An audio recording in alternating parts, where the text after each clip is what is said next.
Đua 1 là 5. Một rồi. 1 là 5. Thôi. đá Đi lại. Nó bắt mình không? đúng nào Không cắm đi lại. 2 rồi đấy. Nếu 1, 2, 3 nữa là được. 3 Rồi, rồi, ba, 5 năm. tiền. Đây. Đây của bác mình. Quánh mẹ xuống đây nhất. Cái nào cái cắt lớn cái cắt. Đấy là tôi đặt hai bên kia chặt không chặt. thế sao dễ cột đĩa tao nói rồi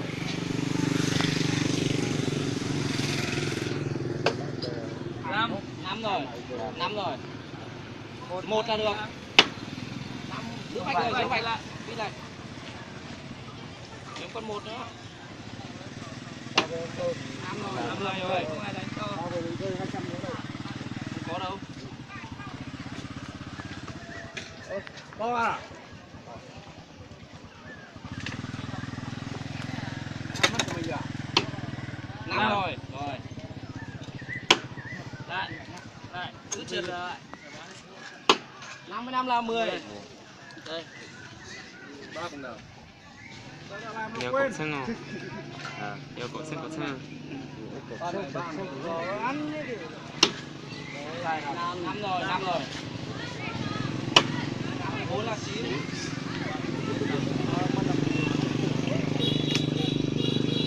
Đánh luôn 20.000 à?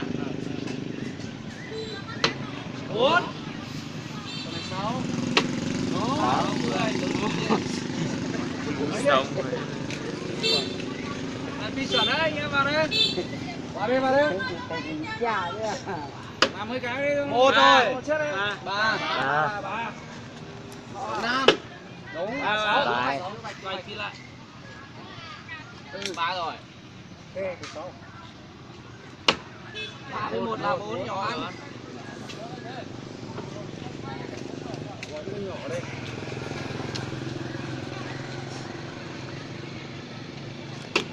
2. 6 đâu là có tiền. 2 là 4 nhỏ có tiền ăn, nhỏ có tiền. Đây, mất 50 đây rồi. 10 đấy nhá. Đây, đây còn luôn. Mình không có 10.000 thì tiêu. Đấy cơ. Bánh mẹ mình to. Đã to á? To lớn à? Lớn bên này đấy. Thì lớn đi. Lớn đấy. Sao nó nhỏ? Đấy. 4 rồi. 6 nữa. 2. Lớn rồi. Lớn rồi. 3 là 7. 4 với 5 là 9.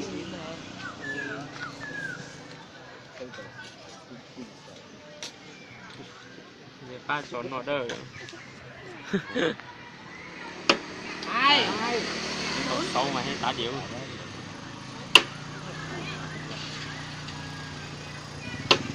3. 5. Nhỏ ăn.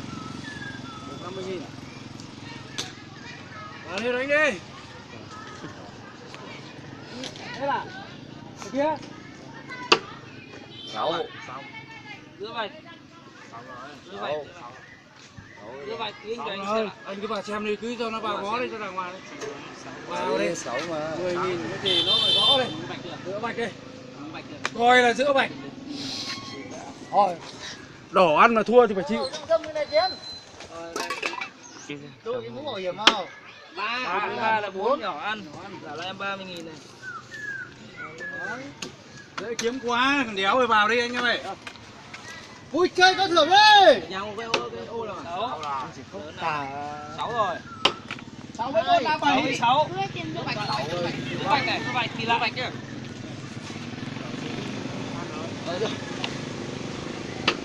2 này. 2, 8.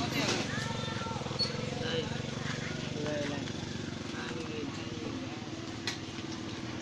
Vào đi. Kia bỏ cái bắp không chơi đây em. 5 là xịt, lớn ăn. 20.000. Vui chơi có thưởng đi.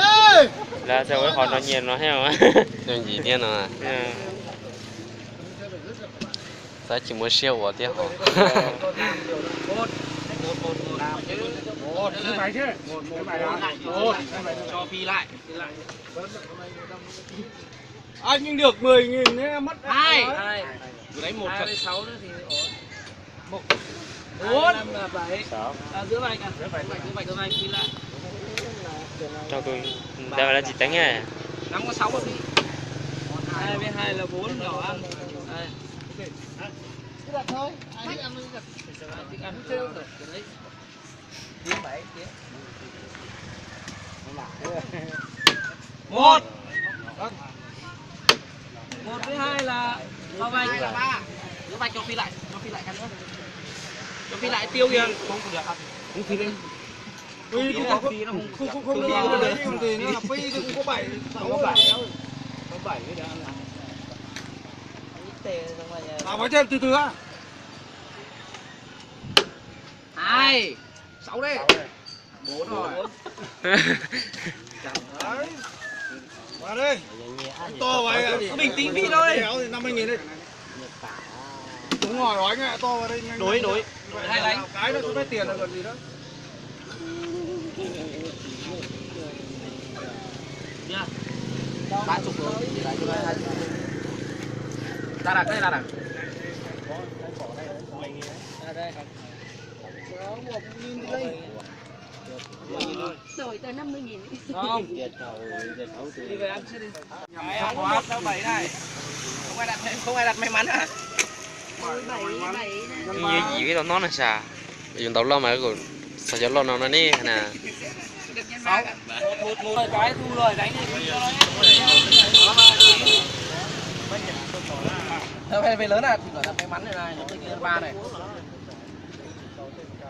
Vào đây chơi đi mấy em, vào đây cho nó vui rồi. Có tiền đâu để làm gì hả? Thằng kia. Một tí nữa. Samsung đẹp thế không chơi? Mình chưa hiểu thôi. Hả? Chưa hiểu đâu, xem tí nữa.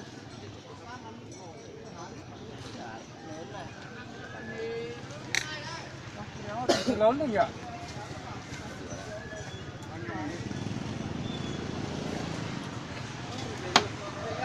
Lâm. Đi mua đi. 5 à? Lâm. 5 1 là 6 nhỏ ăn.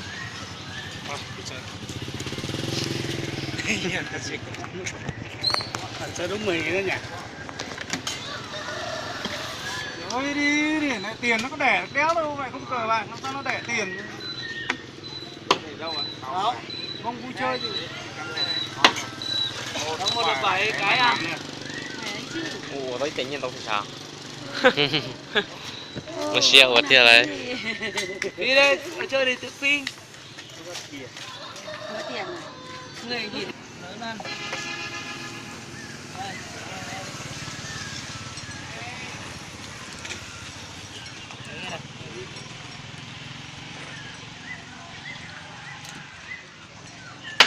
Hay lắm. 3 2. Đây, nhanh. Ui giời. 1 với 3. Được. Đấy, thứ hai cái 1 như nhạc nhiều. 1 với 3. 4. Đỏ đấy. Đúng rồi anh nhỉ?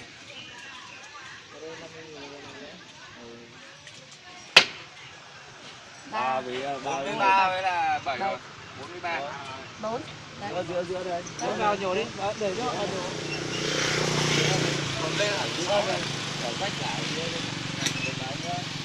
kia là 3 đúng không? Đó để em. 35 là 8. Hai lần nữa này.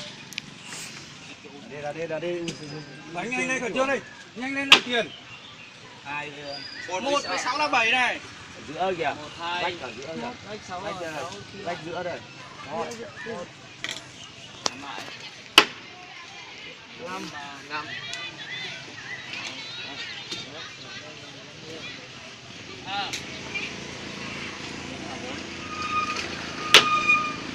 Và giữa kia giữa.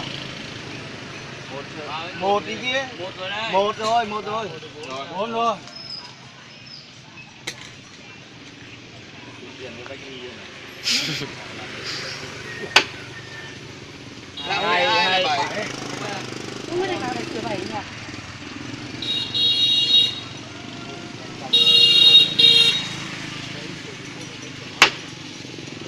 6 với 5. 1 cái cái một kia giữa rồi, cái một đi. Rút. vào cái 1 đây là 6. Rồi. 2. 10 quay đấy. Cái chuốt nhỉ.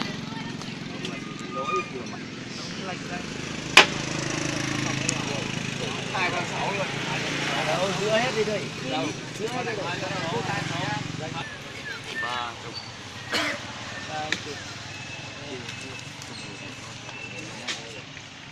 Một cướp phải chai này. Đây, có mắt vào xem. Tắt vào không? Giảm mất tiền tiêu rẻ một ít túi. Sibian này ạ. Sáng giờ tiêu hết nhận hết đấy. Làm cái đi Sibian này. Ý hết rồi. Con gì đây? Từ thế thì một nữa đây này. Trình độ này đấy. Một là kiếm lắm. Đấy, tầm 2 trong rồi. Dễ kiếm lắm. Quá dễ kiếm đi. Bánh đi. Đấy. Đây này, một nữa đây này. Đấy. 6 là mất rồi. 6 không có chơi nữa. Không chơi. 6 là không chơi nữa. 6 là 7. Đấy, từ lấy giờ bao nhiêu 7 mà chẳng có thằng nào đặt kiểu 7. Làm cái lấy gì nhỉ? Đấy Thảo à, sao xưa nên tao có những gì cơ thế mà Vào giữa vạch hết đây chứ. cuốn chia đã sẽ dùng cuốn chia tụi lọ tụi mê chứ 5. Không, cái kia là đấy. 3 này. Đỡ bạch ở đây đây này, đây chút lại đây. Tí tay rồi đấy. Cái nữa, cái nữa. Chơi Một lại cái hai rồi. cái đều vào rồi. 2 cái vào vạch. Vừa đây. Rồi đó. Em đặt 50.000 nhé. Thế đánh nhanh lên. Đây, rồi. Lấy từ này. Đây. Vâng, rồi chưa? 2. 26 là 7. 2 là 7. Ôi không ai đặt kìa. Còn 7 nhỉ. Là cái đấy rồi chẳng thằng nào đặt kiểu 7. Đi tiếp. Bạch, chút hết ra đi. Đúng rồi, che rồi.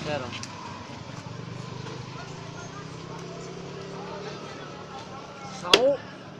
2. 6. 2, 3 là 5. Tiền.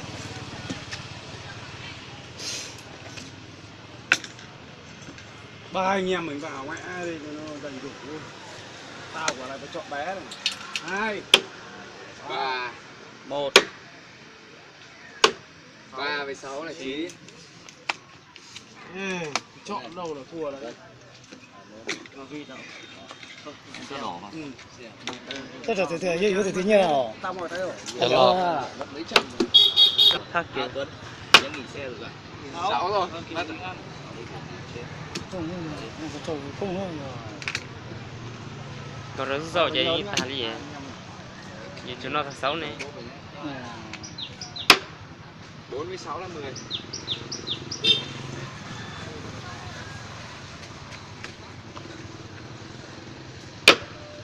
4 với 5 là 9. đến nó